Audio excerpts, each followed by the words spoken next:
Alright, so today, September 15th, we are looking at patch 22. It is including One Wasteland, Fallout, Season 2, Armor Ace and the Power Patrol, the Daily Ops, and the Legendary Perk system. And I will jump into each of those a little bit more in detail as the notes have listed. I was recently kind of thinking how One Wasteland is really going to impact everything we do in here on out. So let's try to make the most of this. Let's try to see what this scaling can do for multiple players. I hear a lot of people talking about it as a nerf, but it's a rebalancing. So I'll try to keep as neutral of a description of what's going on here so people can get, I don't know, an easier sense of what's going on as opposed to, oh man, I'm walking into a nerf. It's like, well, not necessarily. But we'll get into that further into this. And it's all, even like a word from the devs, if you will. We'll get into that in a sec as well. But with One Wasteland, we now have creatures having the ability to dynamically adjust their levels up or down on the fly to more closely match each player that they encounter. And then it says if multiple players, if they're encountering an enemy, for each person's going to have something simultaneously happen, right? One person's going to have it scale down if they're a lower level, and the higher level have it raise up. So now, again, you can play with whomever if they're high level, low level, whatever the case is, you'll be able to jump in together and have what they're kind of advertising as more of an even play style, if you will. And then it's saying One Wasteland opens up more opportunities to adventure anywhere in Appalachia, whether alone or with your friends. It also smooths out some of the early game bumps for new players. And I think that's actually very important.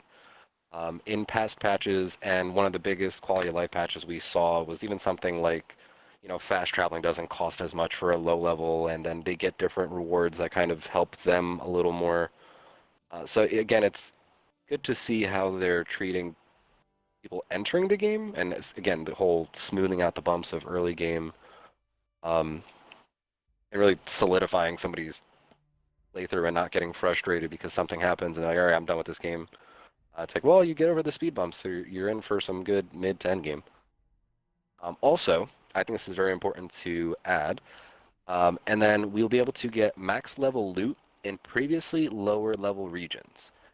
If anybody hasn't thought of this yet in our community, I want you guys to think we'll be doing Uranium Fever runs again, not just for spare script. I mean, you should still go in thinking that you're going to get spare script, but if it's going to be matching our levels, we're going to be guaranteed three legendaries at our level as we run those, so keep that in mind. And then moving on to the new season. And so if you've ran the first season, I hope you're not burnt out. I hope you're eager to jump into the next season and what the rewards are for them. And they've also made several adjustments. So they are taking our feedback and they want more feedback, let's just say. And I'll go through a couple of these. For example, one thing that I'm going to lean more towards, I'm not really a fan of, but it doesn't really affect me, nor do I suggest people take advantage of this. Rank ups will be purchasable immediately.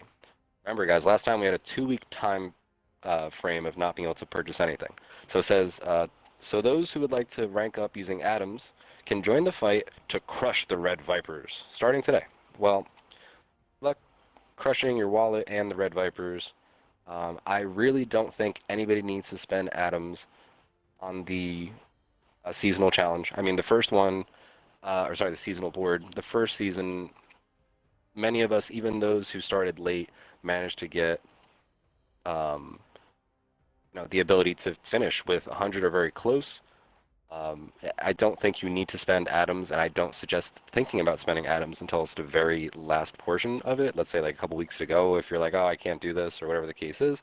But don't even think that, because if you go further into their notes, they actually are giving us even more daily and weekly challenges. So now, and they're also mentioning for us to have more flexibility to progress on our schedule. That's the key point right here. So it's not like we're feeling forced, which I think the feedback of people saying that, whether it's on Twitter, their forums, or Reddit, they see that. So again, our feedback is going to be very important. And if we're getting more challenges, that should make, again, the season kind of easier on us. Maybe we could finish it a little early. We can rep some of the items, way before the end. Um, and then there are the daily ops theme challenges. So there's a couple other things that I'll be mentioning in a sec. And then it says, finally, we've made several of last season's rewards, like lunchboxes, the ammo converter, available at, oh, sorry, those two, I guess, available at gold bullion vendors so players who miss them have an opportunity to unlock them. So if you can, I'm not sure if it's like you can just straight up buy lunchboxes for gold bullion. I'm gonna have to check that out. Or if it's like, hey, you missed free lunchboxes, claim specifically those. Um, It says players who missed them, so I guess if you missed specifically that, you're not just like, yeah, give me two lunchboxes for some gold bullion. All right, so that's good. Anybody that missed an opportunity to get those too, especially towards the end, because the end you would have gotten a bunch of lunchboxes. Um, and then the ammo converter was what, like rank 5 or something? All right, so as for the daily ops, put your skills to the test by taking on instanced, randomized, and repeatable encounters called daily ops. So, real quick, this is a culmination of many things, and I'll break that down, um, talking about some of these other updates that they have specifically for this. But this gives me Diablo vibes. This makes me think kind of like running dungeons in Diablo to an extent. And even things that they've added, like the ability to have the enemies you encounter have specific like perks to them, which I'll also mention here. But it says to join a daily op, you would open the map and then you would go to the world activity tracker. And this is all very similar to public groups. I think they phased out public groups and everything in the right way to make it where everybody is kind of familiar with the interface by now, and it shouldn't be too hard. Imagine them dropping the public groups and this all at once, and then people had to kind of figure that out, which is not hard and it's pretty intuitive, but it would still be an uproar of, oh man, I don't know what I'm doing. So that'll be able to start up the daily ops, and you don't have to actually join with a team of 4, even though you could. You can go in alone. So anybody that wants to get a couple of those done in just by themselves, if you're just trying to speed run or get XP on your level, whatever the incentive is, you'll have that. And they're saying each day daily ops will be kind of like cycling out daily, and there's different things between the locations, the factions you're fighting. That'll be all changing. And then there's enemy mutations. Anything from piercing gaze. This mutation is always applied to the enemies at the Uplink Daily Ops mode and gives them greatly enhanced perception of players. So you shouldn't be as easy to evade, let's just say. Volatile enemies will explode on death. That completely speaks to me like Diablo, just killing like the molten guys that wind up exploding. Active camouflage, enemies will be cloaked when not attacking. So you might actually bump into an enemy. You're probably going to be going into these a lot slower than you think, just so you don't ambush or get ambushed. Bump into somebody accidentally. Whoops, sorry. Resilient enemies can only be killed by a melee attack. That I want to check out. That's interesting. Freezing touch. Enemies' attacks will freeze players. That I have no idea how that's going to be. And it says, since you'll be facing constant combat and deadly threats during your operations, we've reduced the condition damage taken by your weapons and armor by 50% while in daily ops. And I think that's really important because it's like as your stuff's going to break because you're using a lot of it all at once. That's good to know. Also, consider that they have the ability to instance things and change stats on the fly, which means they could also make certain, in-game events that could give us different bonuses just because they have the ability to just, move that slider back and forth as they wish. That's a really good way to even show us something like that. Lower condition while you're in there. And then it's also mentioning something similar to a colossal problem with the ammo. Again, it's kind of a slider, right? So now you're able to get a bunch of ammo back, which is very fair. I hope they don't nerf the amount of ammo you get, because when you do Earl runs, it seems like you were getting a bunch of rounds. Now with the rebalancing, I will say that you're probably going to use some more ammo, so I do hope that'll even out what you pick up and what you use. I would actually love to see less condition boss specifically during Earl runs, Queen runs. Why not? Why not make these runs even more of an incentive? But I guess that might be too easy. So going back to this, and it says you can repeat daily ops as often as you like. So this is very familiar in terms of if you remember the vault raids, and even though the vault raid was removed, a lot of this seems like it's derived from feedback of us running those vaults. And even like the different tiers and the rewards they talk about, you finish in 8 minutes or less, 12 minutes or less, 16 minutes or less. Um, so I'm really curious to know how many times we can run that and what's achievable. Anything from solo to group play. Again, it's going to make me even think of something like Diablo. When you will running solo be one difficulty, but when you run with three others, do the minions of Appalachia grow stronger? You know, like what's the risk reward, and is it possible to get 8 minutes or less while doing something solo? I'm very curious, and I'll be trying to see exactly what that means. I'm not going to go full sweat on 8 minutes or less, especially that I haven't done any of these. I've only seen minimal PTS kind of content on that, but then you'll also be able to get a reward, or sorry, not a reward, but a report of your rewards, not XP and currencies, but throughout this you'll be able to see, I guess, what you're actually picking up, so that's good. This operation report, I do hope translates into maybe even more things. So like the dot dot dot that we see at the end of an encrypted event, and we hope for a fixer plan. Could it be easier to bring something like the operation report to an event like that so it's actually easier for us to see those? I don't know, just food for thought on that. And moving on to the legendary perks. Legendary perks are new high-level perk cards for players who have reached level 50 plus, which will help you add even more power and build diversity to your characters. I'm very excited for this.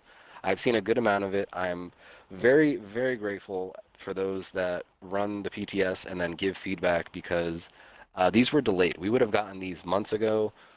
Well, let's just say a month ago. Let's not say months ago. Let's say that if we got this more when it was intended to originally drop, even things like Earl.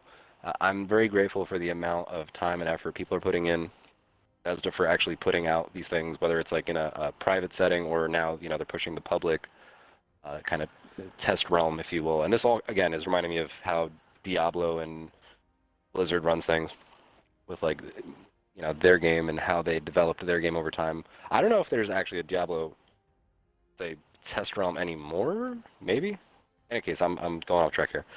Um, I'm very grateful for these kind of implementations to add. They're saying, diversity to your characters and whatnot. I think this is going to work really well. I think it's not necessarily the paragon that you would get from Diablo, but it's gonna, make up for what do you do to make your character even stronger after a certain point. And they also kind of are going to be retroactively rewarding you for whatever you have. You'll be getting these legendary perk slots after level 50. You get one at 75, 100, 150, let's say those things. So it goes up to 6 slots in total. And they're mentioning if you have high level characters, like I said, you'll be retroactively getting those. So my character that's over 400, my character that's over 300, they'll both be getting the 6 slots in total start off. And then my other characters that I think are only, let's say, in between 150 and 200, I'll have a couple of those slots unlocked. And I'm going to get into an advantage that I'll have with those characters in just a sec. And then also we need to keep an eye on this. One legendary perk card can be equipped to each slot, and you can unequip them at any time in exchange for 1 perk coin. So I'm going to try to avoid spending perk coins for as long as I can, because that's one of those things where if you change your build too much or if you put too much into a certain perk, I imagine it being harder for you to have that flexibility, similar to swapping out points. If you have to keep constantly respecing or moving, say, your strength to your endurance or your endurance to agility, whatever you like respec your character, you wind up using so many like skill points or level up points. I wonder if this is going to be similar. So I'm going to try to not spend perk coins as quickly as I get them. And then they break down how you get your perk coins, and you take these unused normal perk cards, and then you can get so many points per rank. And they mention that if you Scrap a rank 3 perk card, it'll award 3 perk coins. So we're going to try to go through whatever duplicates or cards that I don't care about, I'll try to scrap. And I think this is interesting because there's like an underlayer to this that I don't think people understand, that at some point, if you just keep leveling up and you have a bunch of cards on you, it's almost like essentially more laggy, just more stuff going on. And then two, there's just more clutter on your screen. Months back, if I would even dare, I say maybe a year plus ago, um, there's been discussions, let's say, of loadouts, already a long time ago.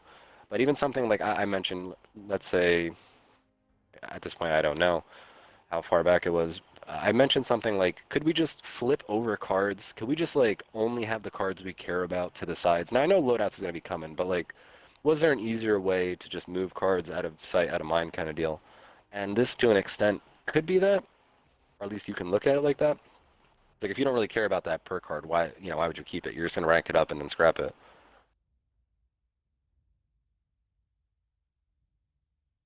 And then something important to think about, and this is what I was mentioning before, while legendary perk slots you've unlocked are account wide, so I basically have 6 perk slots ready on all my characters, if that's the way I'm reading this, if that's accurate, because I've already gotten one character to 300 plus. But they also mention how upgrades are separate for each of your characters. So, for example, one of my characters I spoke about getting the legendary like ammo perk. I'll rank that up all the way on one character, and then I will make a bunch of ammo on only that character, and then I will not purchase that, let's say, on my other characters, because that'd be a waste of perk coins if I can just have it there. So I'll do it that way. And I think it's actually kind of like a gift, if you will. I think this is an awesome intro to like almost welcome to endgame, if you will.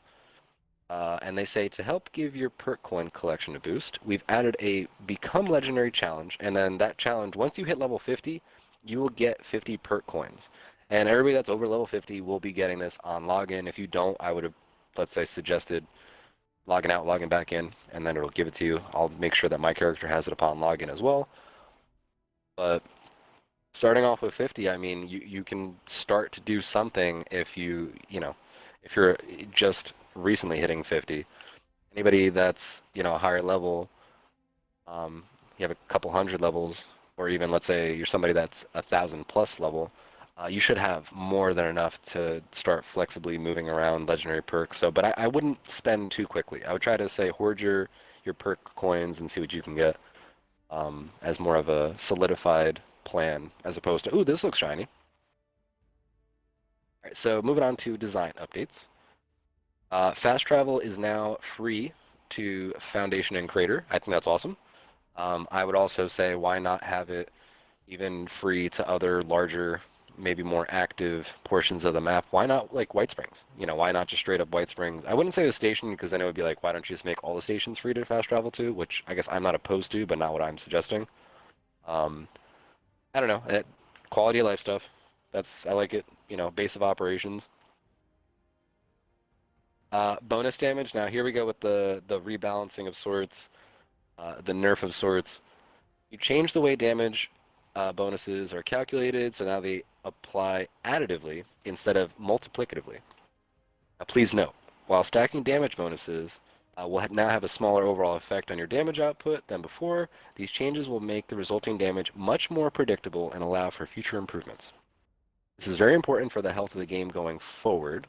It will also create better opportunities for us to make smarter and more effective balance changes.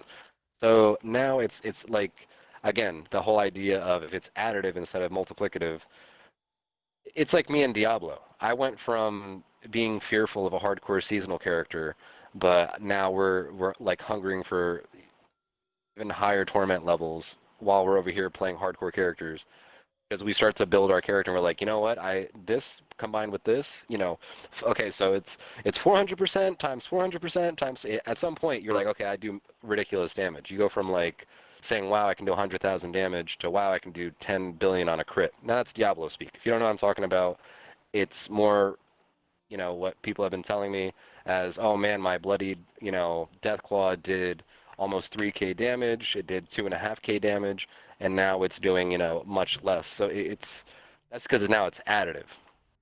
But the next bullet point that we have here is very important. I want everybody, please, please do not ignore this. It says we are still evaluating feedback we gathered on these changes from the PTS, but we also welcome your thoughts on how different weapons and different builds feel after today's update so that we can make additional adjustments in the future.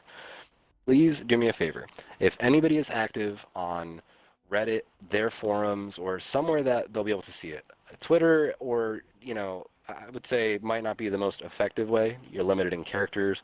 But if you have the ability to actually give feedback, and I have actually stayed away from, let's say, Reddit for today and updates on this until let me experience the content for myself and then see what people are saying tomorrow. Um, I can imagine people up in arms. They're taking the pitchforks out, saying, "Oh man, nerf this, nerf that. Oh my, I'm so mad." Um, the best thing you could do is say something like, you go to a post and be like, "Hi, I'm a bloody build. After this today, I don't feel that the risk to reward is even. My character is not doing as much DPS, and I understand this is a rebalancing, but I don't feel that this build is even worth it anymore because of how much less I'm doing." Let's just say that's the example, right? Let's just say that's maybe a complaint somebody might have. If you can phrase that way, and you don't even like, I would say the next thing to do is take it a step further and be like, rebalancing and maybe buffing these bloody things just a little more, just to throw that out there. Or somebody that's like, "Oh yeah, I used to use Furious to ramp up the DPS after, I've hit a target successfully so many times, but now after today's update, I'm noticing that Furious blah blah blah." Like specifically telling, you know, like them, even they'll get to your post at some point, even if they don't seem to like always catch what people say online. They catch a lot of it, and I would almost dare I say, they catch mostly all of it. Um, because they say that multiple times. We take the good, the bad, and the ugly in terms of feedback, and they try to work with us. They're, you know, evolving this game and developing this game with us. And I think, successful games that grow with the community, let's even look at something like Warframe, are kind of a push and pull, like back and forth of the community and the feedback that they're given. I have yet to really see this for myself. I have a lot of different weapons and builds that I can mess with. If I don't feel something's worth it, I'll fall back on something else. And I've been going into this open-mindedness of, oh, there's something's coming on, or something's coming. Whether it's a nerf or something, let me see what my own new meta is going to be. Am I going to go full junkies instead of bloodied? I don't know. After today's patch, I guess I'll see. But again, this is all food for thought. Please, again, like I said, don't ignore them specifically saying that we're evaluating feedback and they want our feedback. I, unfortunately, I guess, should start maybe being more, or it's unfortunate I don't use their forums. I use, let's say, more of Reddit. Even that, I'm more of a reader than somebody that's putting input. My input's here. My input is talking to my community, seeing what they say, and then I talk to other people in like their own communities, and it's kind of a push and pull, and it's always an open discussion that we have. But I personally have yet to really put the time to write an essay. I don't like this because this. Okay, thank you. Goodbye, Bethesda. But in any case, all right, moving on to the last so many so we can jump into this content. We're like halfway there. And I will actually be jumping over a couple things. And I'll mention that definitely check the patch notes. I'm not covering everything. As much as I'm breaking down all this content, this is a highlight of as many things that I can see affecting not only myself, people in my community, things that they've told me, complaints that I've seen online, and then anything that's kind of more minor. Like I said, just check it out on your own time, skim through it, going over most of this. Um, I mean, things like Alien Blaster, damage increased by 30%. So as an example, I probably wouldn't have read that. But somebody out there is like, hell yeah, I'm going to use my Alien Blaster more often. So again, I might be skipping out a couple things, and I try not to leave out too many things. But as for updates in items and design, legendary weapons, the Assassin's legendary attribute now applies its bonus damage to human NPCs. So now that we're going to be doing these daily ops, we'll have the Blood Eagles that will be facing uh, more specifically, as opposed to like, oh man, let me make sure I have an assassin's weapon. So anytime I bump into somebody, out in the world, like out in the world, I don't think assassin's that great, unless you're a PvP build. Then I would have to find out on that. But when it comes to like this now affecting human NPCs, that's great. I feel like assassins will have a much better use going into these daily ops as opposed to being something that wasn't really useful more than just PvP scenarios. But now again, another update for Secret Service armor. Plans for light and ultralight limb mods for Secret Service armor have been added. They are now purchasable from Regs and Vault 79. And then I have a little bit of a question on this one. The Shish Kebab now deals fire damage instead of energy damage. I really hope this doesn't affect friendly fire. Like me going into Radiation Rumble or even Project Paradise with my Shish Kebab, making sure that our friendlies are kept up in health. I hope that doesn't affect that. Shouldn't, but I'll test that out. Perks updates between Modern Renegade and Tank Killer. Now for UI, this is actually pretty important going forward in how they're observing how we use certain things. For public teams, they renamed building and they switched that to casual, and then they removed casual. And then they've added in its place daily ops that has the daily ops bonus. And they're saying we did this in part because it's not possible to build in public teams. So that, again, that's like kind of false advertisement. You join a building team, but it's not like you're building together.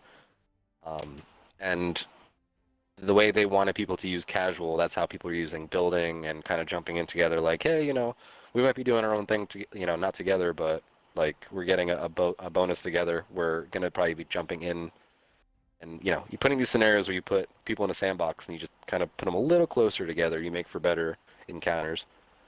And again, now they're saying that we should find this a little more useful after today's update. For world updates, I think this is important as well because this came from feedback, a lot of feedback here. Vault 94 and Vault 51. Vault 94 is now accessible during World Exploration Adventure Mode and Private World, so I know people right away were like, okay, if that's not going to be a thing, can we please have the ability to, explore it at least? And then Vault 51, we've added a new no camp zone, so you're not going to be able to build there, and they're prepping for future content, so keep your eyes peeled for what they do over there. Now, bug fixes. There are some bug fixes, but I think the very important one here, at least for some of the issues that we ran into, the loot bags. It says, fixed an issue with the Vault Tech duffel bag model that made it difficult to interact with it. Yeah, I think we just need a giant, I don't even know, a giant like medicine ball or something like that. So when somebody loots, you have no way to miss it. But that's good. That again, I think came from player feedback. Moving on to camp and workshops, there's a bunch of these, and I do encourage you guys to check out the patch notes. But a few of them that I think are kind of key to point out.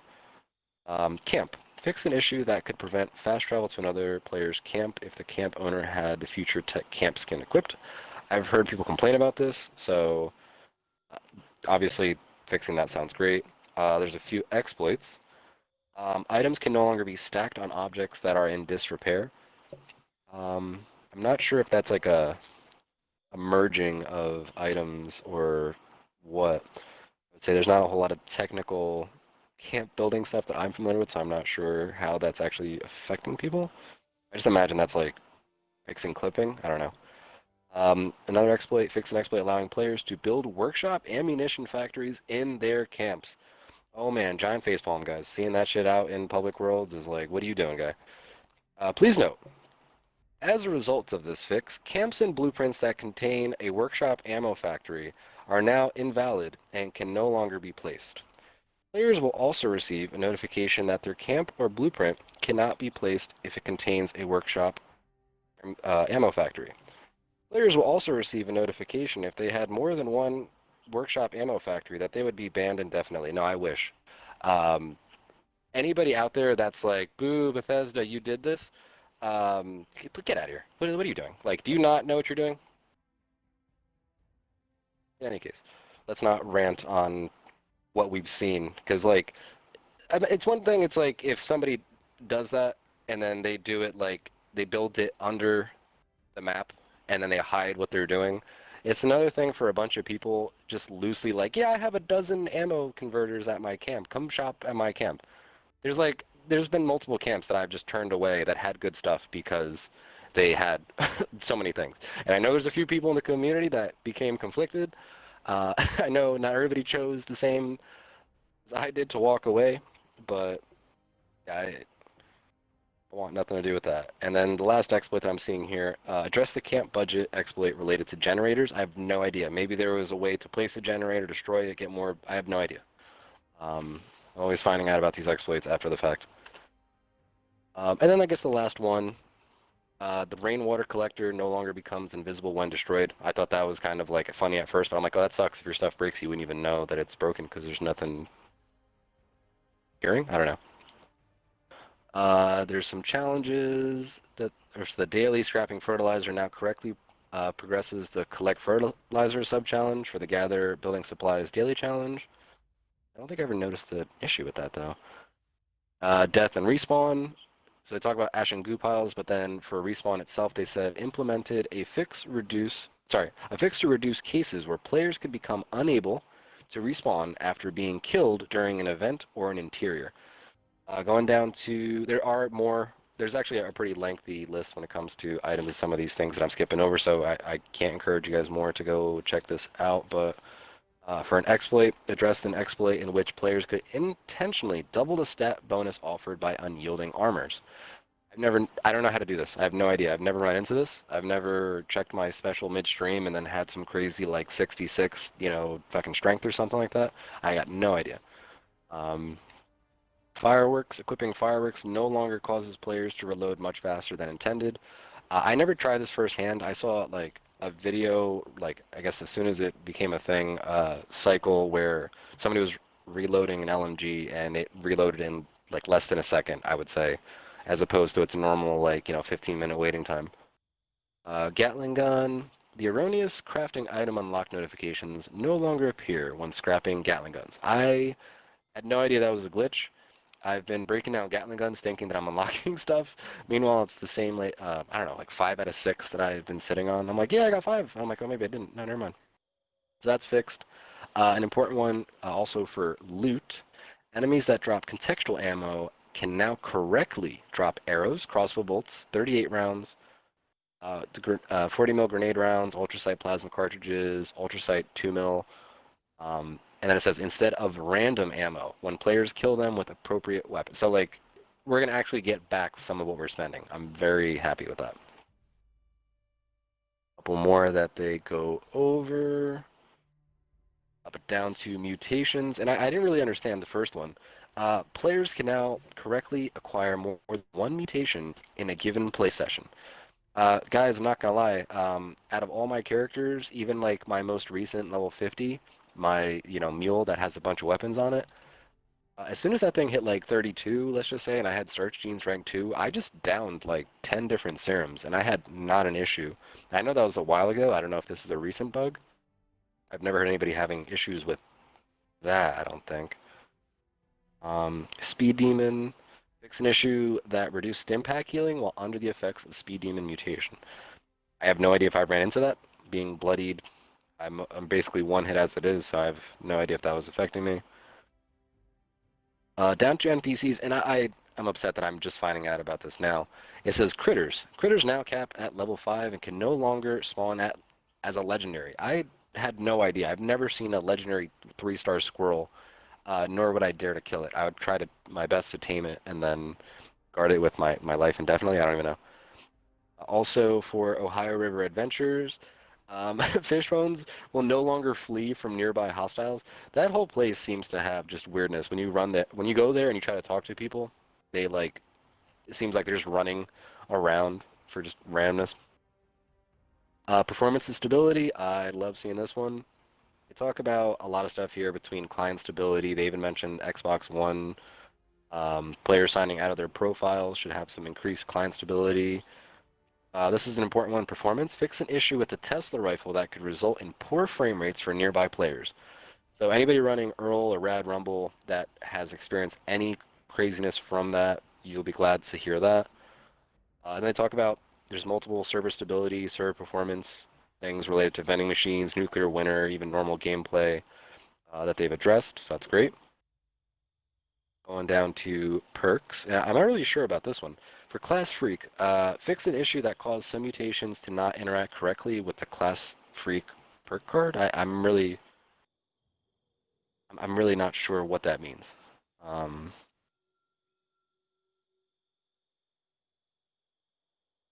Yeah, I'll have to look into that one. That one has me stumped. Concentrated fire, rank 3 of concentrated fire perk no longer causes the chance to hit in VATS to suddenly jump to 95% when using an automatic weapon. So now it's going to ramp up more so as opposed to instant aim. And then there are multiple quests and events, but the one that I'm also over here scratching my head. Vital equipment. Fixed an issue in which a player could complete vital equipment multiple times per day if they already had one of the quest items in their inventory. That to me sounds like somebody found the thief, killed them, but it wasn't theirs. It was somebody random in the world, and then took the item, ran, and then turned it in. And maybe this is to like avoid somebody that knows where those things spawn, and then you just camp that spot, like kind of deal. I'm really not sure. Maybe that was being exploited that way. I got no idea. Sound has a couple things. UI. All right, so UI has multiple things between control updates, damage numbers for grenades, let's say item transfer things, notifications, but definitely check out the patch notes for the specifics. A couple things that I wanted to highlight as we wrap up here. World is the last category, and we really do end with a bang here. General, and this one affects me directly. Following locations can now be accessed at all times, and attempting to enter them no longer sometimes displays a location available at a later date error. They talk about Arctos Pharma, Ada Psi House, the Pie House, the Burrows, the Nuke. It says the Nukashine. Is that like Bib's place? The Nukashine? I don't even know what that is. Van Low Taxidermy. So for the Burrows, I've had that. I know a few people in my community that have had that issue. And at first I was like, I'm not even sure what I'm looking at. And actually, I think I had Arctos Pharma only once, maybe a few weeks back, pop up with that. So that's good. And this is the one that really ended with a bang here. Fort Defiance. The no camp zone at Fort Defiance has been expanded to include the road in front of Allegheny Asylum to resolve an exploit affecting enemy spawns during the Lion in the Sand event. So guys, tents are not going to make Scorched spawn in a huddle and all that. What I'm going to say is I want people to take this and if you can, if you are active on those, websites that they have their eyes on, discuss a way that we can get this back without just saying, I'm mad that I can no longer exploit, the tent and forcing things to spawn. I will, 100% admit that when it first was starting to cycle, I went to Line in the Sand, and then I did it a couple times, and I was like, oh, this is awesome. Like we can all go over here, we can all use Teslas, we can run this as a community, and then there was straight up a dozen, like people that would run this, and it was like, oh, this is awesome. This is how you civilly do this. Well, unfortunately, it's, you know, an exploit at the end of the day. And not only is it an exploit, I guess like you could have maybe built your camp there. One of the issues is like you have to have like let's say Fallout first and move your tent. So it's like there's layers of things that I didn't really I guess agree with. Um, what I do want is something similar to that popping up where even if there's a bunch of OP people, just imagine a gate opening up and then just a bunch of creatures all spawning at once and then people collectively know that they're going to spawn during an event just for an opportunity for people to ramp up a bunch of XP, civilly do it, and then it's one of those things where it's like if you remove something from the game, how can you re-implement it?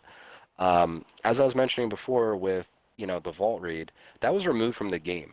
But that was removed from the game because of various feedback, not enough people running things and trying to do that, and the expectations didn't, meet the way they wanted it to be. So their expectations didn't meet what it turned out to be. So then here comes now we have Daily Ops. Daily Ops is Vault Raid reskinned, if you will, with different challenges in different locations. And on top of that, they took our feedback of more like, we want more varied things to be like, okay, how about, these instances that keep changing and it's like a Diablo dungeon raid where, it's never the same raid per se. You're going to see different enemies. The enemies will even have a chance of being a legendary in a different way or explode on kill. So, I mean, I think it's a good way to actually end these patch notes because I know a lot of people are kind of like, damn, this is gone. I was having a lot of fun here. I even know that something popped up. It was like a suggested Reddit post. Somebody was like, to the person who, ratted out this event, kind of screw you kind of deal. Um, it's one of those things where you have to take that and really amplify what you want. You can't just be like, damn, I'm mad that I don't get as much XP. You got to be like, no, all right, it's gone, but how can we leave feedback so in future content they add something like that back in, maybe similar to how they did the Vault Raid. That is today's patch notes. Going to be jumping into the game here shortly, but I'm excited. Again, going back to the highlights, One Wasteland is going to impact us here forward. Season 2 is here for the next 10 weeks, so let's not try to burn ourselves out. Please, please, guys. No burn yourself out. Do it calm and collectively, not, oh man, I need to log in, and as soon as I finish my last challenge, I can't wait to get off the game. Daily Ops, I cannot wait to jump in with the community. I think it's going to be a lot of fun. I do want to test some of that also solo to see if difficulty and, kind of changes. And then for legendary perks, again, I'm very excited to try out kind of a new way to buff my build, or again, they advertise the diversity of your build and what you can build as you enter mid game, as you are kind of end game refining your builds again. But that's it. Let's check this out, and hopefully One Wasteland treats everyone fairly. All right, take it easy, guys.